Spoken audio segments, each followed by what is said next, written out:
2025 was certainly an interesting year for the racing game genre, and today I wanted to talk about this next year, 2026, and how this one's going to be for racing games, what we can kind of expect, but primarily what my predictions are for all of the games that are coming out and everything that we can expect out of this year for racing games. So in general, my big prediction for this year, if 2025 was anything to go by, is that this year will be the year of indie. In a way, I think 2025 already kind of was, with a lot of the bigger budget racing games for the most part being disappointments, especially near the second half of the year. Whereas in 2025 we saw insanely surprising and insanely good releases, such as the new Tokyo Xtreme Racer, which was really just made by a small studio, mostly comprised of people that had no prior experience with other Tokyo Xtreme Racer games, at least on like a development front. But also just a lot of surprise hits like JDM Japanese Drift Master, for example. And I think that trend is definitely going to be continuing in 2026. I think there's probably going to be like at least a couple of good AAA and bigger budget racing games. I don't think everything is gonna suck.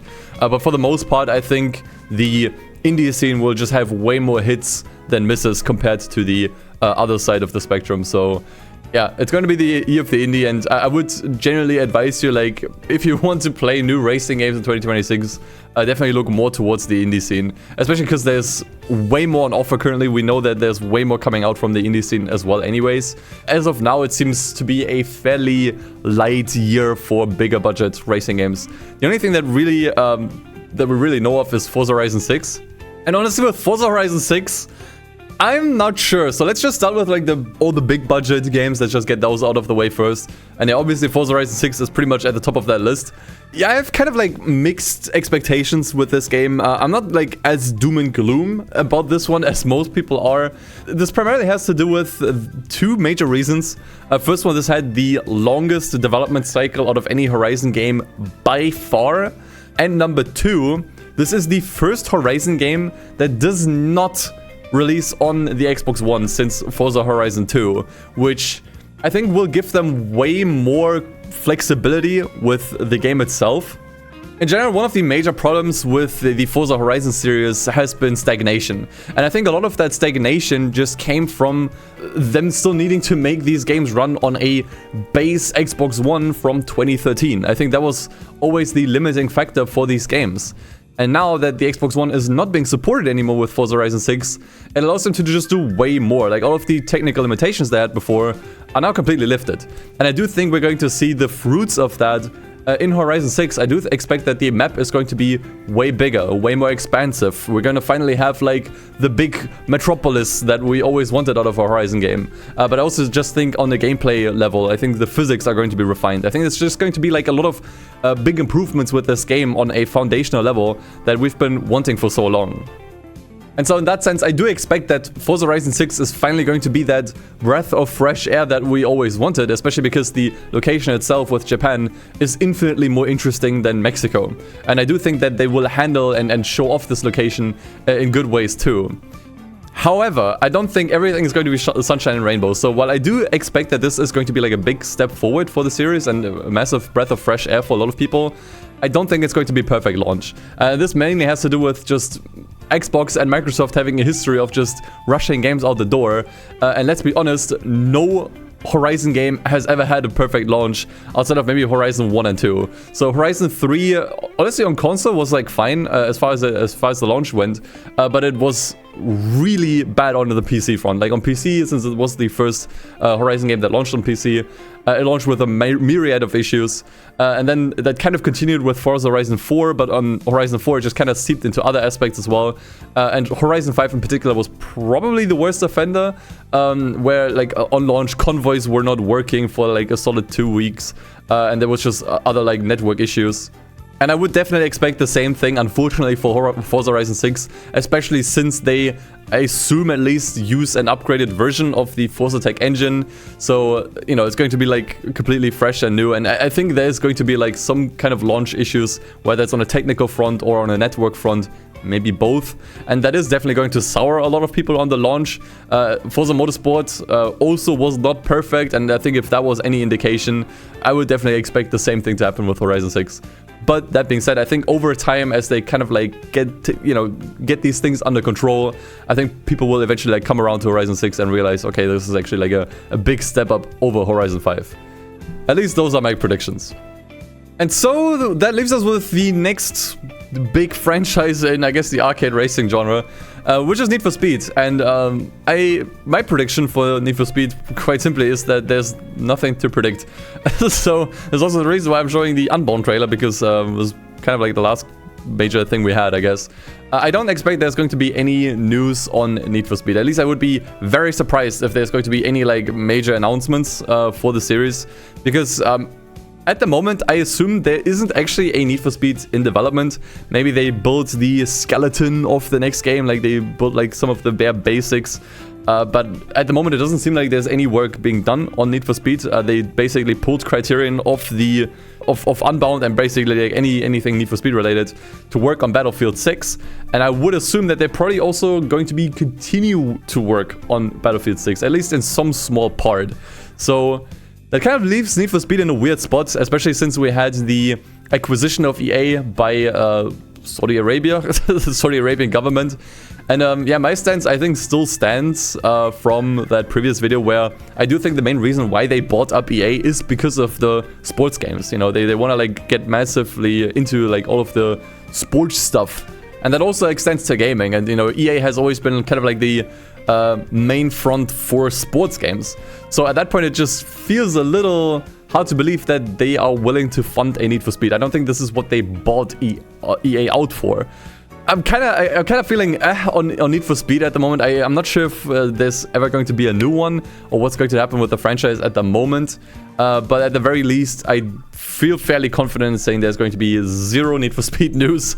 At most, we're going to see some like developments or news on the mobile game that's currently going on in China. Maybe they're going to like expand into new regions. That's like really the absolute most I can see. Maybe there's going to be like some small update on, you know, where someone like at EA or Criterion speaks out and says like, oh yeah, we're working on the next one. But as far as like actual news goes, actual announcements go, I don't think we're gonna see anything in 2026. But moving away from the arcade races and more towards the sim side, we have Gran Turismo, in particular Gran Turismo 7. So my prediction is that the recent Spec 3 update for Gran Turismo 7 was actually the final big update. I really do not expect them to do like a Spec 4 update or in like anything major. Maybe they're gonna add like a couple more cars, a couple more tracks. However, I think this year will be the final year for content updates on GT7. I think near the end of the year, they're probably gonna start slowing things down a little bit. Primarily to gear up for Gran Turismo 8. Now, with Gran Turismo 8, I don't think we're gonna get it in 2026, absolutely not. But I do think that they're going to start gearing up for that game to like eventually come out sometime in maybe like 2027 or 2028. So at that point, they're gonna just kind of like slow things down on GT7 and just put more time, more resources, and more of the team towards the next game.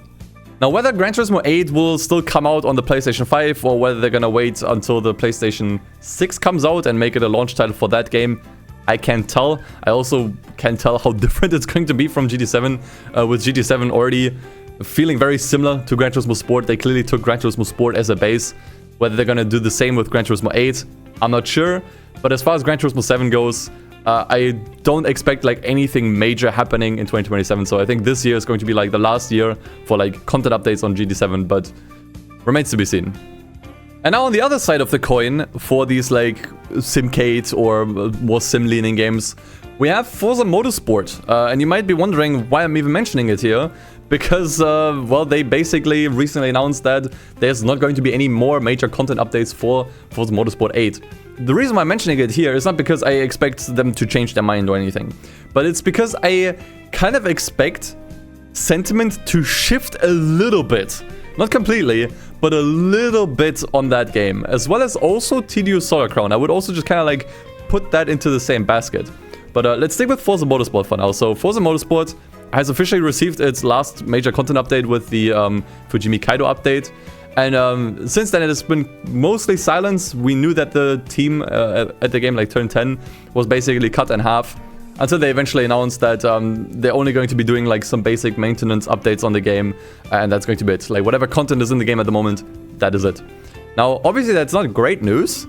However, what I do expect to happen in this year is that since the game is not getting any more updates, and since that inevitably means less people are going to buy into the game, the value of the game is going to depreciate. So you're going to see the game at lower and lower prices on sales. So I think at the moment you are able to buy the game for $35 on a sale, which I'm gonna be honest, for a game that is not receiving any more updates, in the state that it is in at the moment, is a little bit much. However, I do expect that sale price to come down to like $20 over the course of the year, at which point the barrier to entry is a lot lower and more people are going to get into the game with much lower expectations. I think with all of the updates that they have done, and with them also, and this is like the most important thing to me, all of the time-limited tour events now being permanently added to the game, it seems like there's actually now more to do in the game. This was kind of like the main problem for me, is that there doesn't seem to be much to do on the single-player front. Along with all of the improvements that they've done over the last couple of years, I do think for a lower entry price, Forza Motorsport might actually be worth playing and worth buying. And I think that is going to be the conclusion a lot of people will come to with this game, is that it's not actually that bad. For like $20, it's pretty decent. And I do expect the same to also be true for TDU Solar Crown. Now, TDU Solar Crown updates have always been a bit of a mixed bag. There was always some good and some bad, and I don't think that is really going to change. I am kind of concerned with how slow they have been on like just catching up with updates. We do know that, for example, housing will not get into the game after Grand Theft Auto 6. At which point, like after GTA 6, I'm not sure how many people still care about TDU Solar Crown. It remains to be seen. But same with TDU Solar Crown. I think if they can finally like get some of the fundamental issues under control, the region-locked multiplayer, like how everyone is basically like separated on all of the like different servers of the game, as well as the performance issues. If they can get all of that under control this year, and maybe just like add a couple more updates, couple more cool content updates to the game, while also just keeping the price low on the game, I think over time, once again, I'm not saying that these games will fully redeem themselves and everyone's gonna love them by the end of the year, but I think over time, we're going to start seeing a trend with people slowly warming up to these games. It's gonna be like a slow process, but I do expect it to happen in 2026. Now, moving down further on the sim aisle, we have both Assetto Corsa games. We now have two, which is pretty funny. This is Assetto Corsa Evo, as you can see here. Updates on this game have been pretty slow, so they have been fairly behind on their own roadmap that they made, which was a bit of a disappointment for people. And I don't expect that to change. I do think they're going to keep up with a more slower pace on updates and development on that game. However, I think over time, that is probably going to be the better decision. Because especially the 0.4 update for Assetto Corsa Evo was pretty good. People seem to really, really like that one. And especially this year, we will probably, hopefully, finally see the open world be fully integrated, and hopefully with that also some career elements and car ownership stuff and yada yada. And I think over time, near the end of the year, people will look towards Assetto Corsa Evo as like a genuinely fun sim racing game that just offers like a lot of content. Now, I'm not sure if they're gonna be able to do everything that they wanted in 2026, but I think the slow updates will start to like now pay off in 2026, where I think a lot of people will actually like start to like really get into the game and enjoy it. And the same is also true for Wreckfest 2, which has been getting a bunch of updates every couple months. And for the most part, these have been pretty good. Now, Wreckfest 2 is still more bare bones. I would say it's still more on the bare bones. And I wouldn't like fully call it a tech demo, but some could definitely call it that. And I think it's going to be the same thing as with Assetto Corsa Evo, where like the updates are going to be fairly slow. There isn't going to be like anything like super crazy getting added. But like over the course of the year, you give them enough time, and people will slowly start to just kind of like turn towards the game and start to like enjoy it a lot more. So this can be kind of like disappointing for people to see like the slower update pace, but I would rather these like early access games take all the time that they need and then eventually like turn into like really good games, rather than rushing stuff out and cutting content left and right and then coming out of early access with people just being like, yeah, this is actually like really mediocre, you know? So yeah, wishing all the best for the teams behind AC Evo and Wreckfest 2. I do think that, even with the slow updates, people will eventually start to appreciate these games a lot. And then we also have Assetto Corsa Rally, which is probably the newest game out of the ones that I talked about so far. With this one, I think it's still a little bit too early to tell. It does seem like the update pace for this game is a little bit faster than Assetto Corsa Evo, which I guess makes sense because it's a rally game and not like a full open world career mode driven sim racing game like Evo is.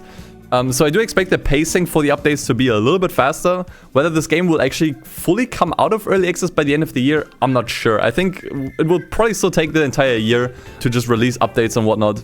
And I think we can see like a full release in 2027. But once again, this game is still fairly new. It just received a 0.2 update, like the first major content update near the end of last year.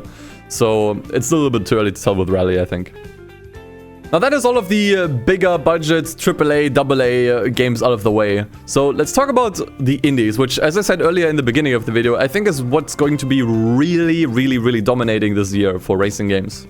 And the big one for me here is going to be Screamer. Like, I'm gonna like come out here and say that this is probably going to be the biggest surprise hit of the year.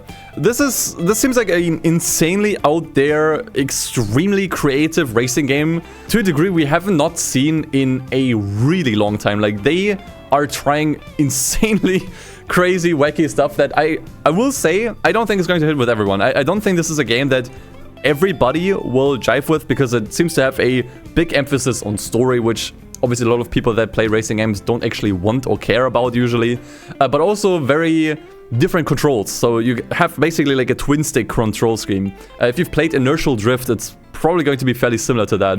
And I don't think everyone's going to jive with this. I don't think this is a game that everyone would just kind of love. However, I do think this game is going to be really good for the people who are into it. And it's going to be like a bit of a, what should I call it? A bit of a cult classic. I think that is kind of like the word I'm looking for. It's going to be a cult classic in the future where this game will not have like a massive audience, but it will have just a really dedicated one. There are definitely some things that I'm just not sure about. Like, we know that, for example, that this game is running on Unreal Engine 5. And we know how it goes with Unreal Engine 5. It can kind of backfire. However, I do trust the studio behind this. So this is the same studio that brought us the Hot Wheels Unleashed games, which I think were fantastic. Especially the second one was kind of like my favorite between the two. And it shows that they can do really good arcade racing games. Like, in general, I think these, they know how to nail it, basically. So there are a few things with this where I'm still just kind of like, remains to be seen. But as I said, I think this is going to be like a future cult classic is kind of my prediction. And the people that like this game will really like it. In particular, I think this game is really going to jive with non-racing game folks. And I know this exactly because my girlfriend, who does not play racing games whatsoever unless I make her to, unless I make her play racing games, she saw this game, basically like I showed her this game and also some of the story cutscenes, and she was super hooked.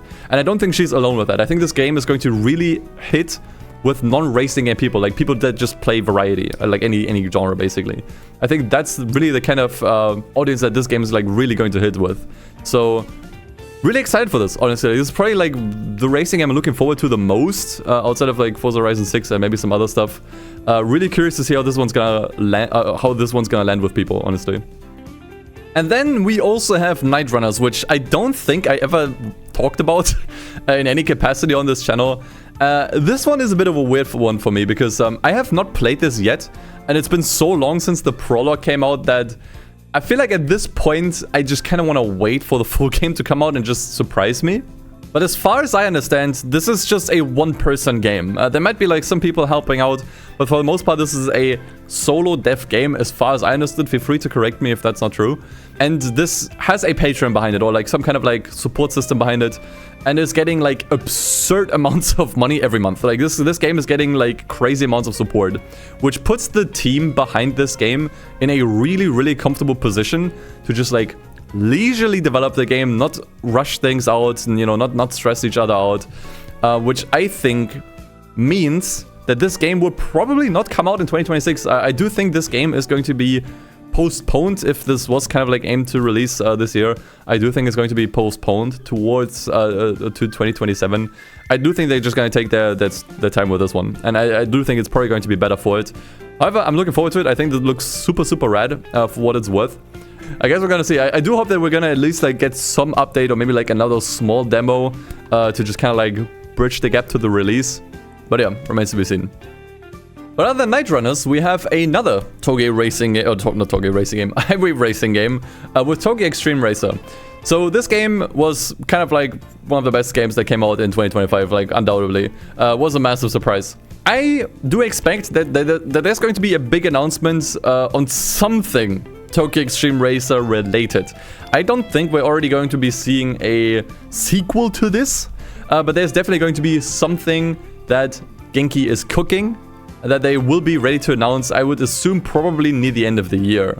Now, whether that is a DLC or expansion for the game, I'm not sure if they said that they are planning to do like any major expansions for this, or maybe, and this is like my biggest hope, a revival of the Drift spin-off, like Toge Xtreme Racer Drift getting a reboot as well.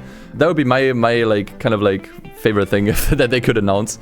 However, I do expect that they have something cooking because I do think Genki is going to be pretty quick with releasing stuff, because honestly, like when it came to the updates of Toge Xtreme Racer, they've just been pulling these out non-stop. This game wasn't even in early access for that long. I think it was only like half a year, which is pretty short, honestly, all things considered. Like I'm really used to early access phases lasting like a full year, usually, or maybe even longer.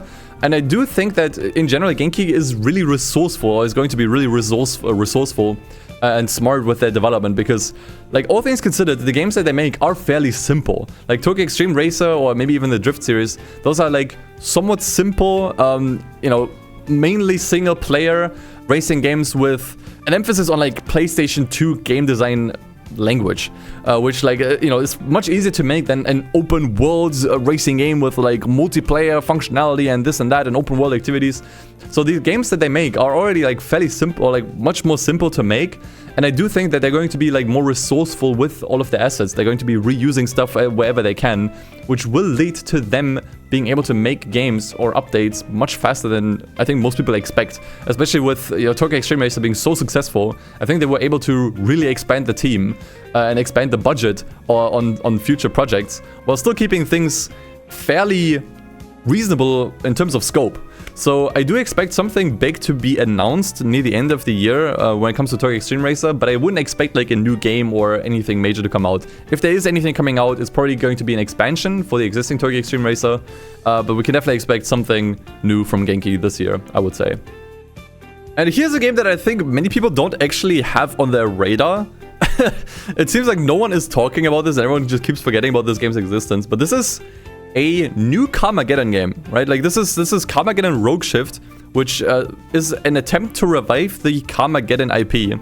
It's probably coming out next year, this year rather, in 2026. I wasn't really looking into it, but it seems to be pretty ready. Honestly, it seems to be like there's like a lot of content here already. A lot of some content creators even had the chance to play this already. I'm not feeling very hopeful towards this game. Like any kind of gameplay, especially the one that you see on screen right now, looks very rough, for lack of a better word. The thing is, I can't really tell, because truthfully, I have not played a Carmageddon game yet, but from the looks of it, I'm not sure. It looks, I don't know, maybe it's just the gameplay that I'm showing here, but it just looks really, really rough around the edges, and I'm not sure if long-time Carmageddon fans are gonna get really on board with this. What I do feel confident in saying, though, is that this is going to be insanely slept on. Like, this game had zero marketing. None. Like, not even like racing game enthusiasts know this game of this game's existence. In fact, I wouldn't doubt that a lot of you probably hear of this game's existence for the first time in this video here. And I think that is going to be like the main thing with this. Like, whether this game is going to be good or bad, it seems pretty rough at the moment, but who knows, maybe people will eventually start to enjoy it. What I do feel confident in saying is that this is going to be insanely slept on. This is going to be kind of a similar situation as with Hot Wheels Unleashed 2, where a lot of people just didn't know the game existed. It's just going to be kind of there on the Steam store, and some people will buy it, but for the most part, I think this is going to be like a really, sadly, really unsuccessful game. I hope I'm wrong on this. I hope they are going to find a way to just kind of like market the game and make people aware that it's there and it's out. But so far as I can tell, it seems to be just a massive lack of hype for this one. So that kind of covers all of the games that we can expect this year, both in terms of new releases, but also updates. However, that obviously means there's still a lot of stuff out there that just hasn't been announced yet. Every single year there's going to be surprise announcements of games that, you know, once announced will release like only a couple months later. There's definitely 2 major predictions that I feel very, very confident in making, and it's that number 1, there's going to be a new game that is still unannounced that will come out this year that will absolutely tank. Absolutely tank. I think we've seen this pretty much every year since like I think 2020 or maybe even before that, where, you know, a new game gets announced and comes out and absolutely tanked. We've seen this with Project Motor Racing in 2025, and to a lesser degree, I guess also Rennsport, although I'm not sure how if that counts. And we're probably going to see something like that again. Maybe not on the same scope, but certainly like a new game is going to come out. People are looking forward to it, and it's just going to be a massive disappointment. I think it's just kind of like part of the course these days with gaming. However, on the flip side, I do think we're going to see the exact opposite happen as well. So there's probably going to be a new game that is so far still unannounced that will come out that is a massive, massive, massive surprise that I don't think anyone had on their radar, and it just is the surprise hit. In a way, took Xtreme Racer, and to a lesser degree, I guess also JDM. JDM has been around for like a while with like the Rise of the Scorpion demo, but I do think there's going to be like a new game that is going to be a big surprise for people that people didn't really see coming. Because, you know, that's just how it is. You know, you always gotta have the good with the bad with the good, and I don't think this year is going to be any exception to that rule, honestly. So yeah, those were my thoughts on 2026 and what we can expect for this year in terms of racing games. Let me know your own predictions. Do you think my predictions are good, or do you think I'm wrong? Let me know in the comments below. Was there anything that I missed? I know I forgot to talk about 2 indie racing games, namely Super Woden Rally Edge and Over the Hill. I still have those in my notes. I think both of those are gonna be bangers, straight up. But if there's anything that I missed or anything that you think will be announced, if you have any predictions yourself, do let me know in the comments below. And with that, I'm out. Thank you so much for watching, and until next time, take care, take it easy, and as always, peace. See you guys.